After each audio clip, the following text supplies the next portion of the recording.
I believe those first students coming forward, it really could have provided more safety for the other ones. Carrie Moran-Kuhn, a Portland parent herself, says unfortunately she's not too surprised by the report on former teacher Mitch Whitehurst. We do know that sex offenders, they're not usually the ones jumping out of the bushes. That's a very small percentage.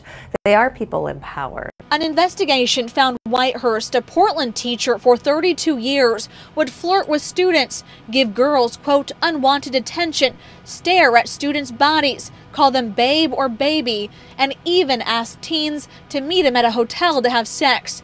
Over the decades, the report says, to avoid a challenge from the union, administrators appeared to favor taking action that was, quote, short of formal discipline, such as delivering a verbal warning. So it says a pattern of sexual misconduct continued as he went from school to school. We allowed it to happen.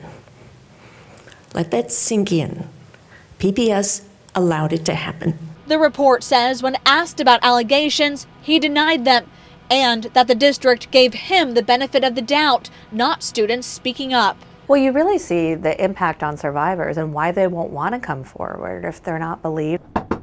No one answered the door at his Northeast Portland home today. Also staying silent, the teachers union.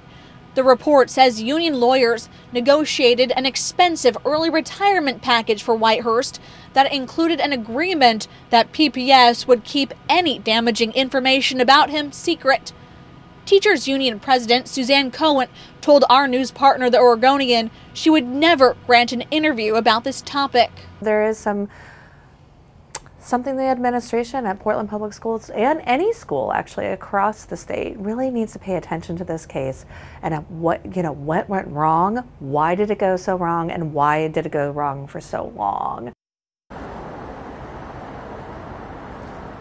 This report also says in 2015, Whitehurst resigned after a male coworker complained he sexually harassed him.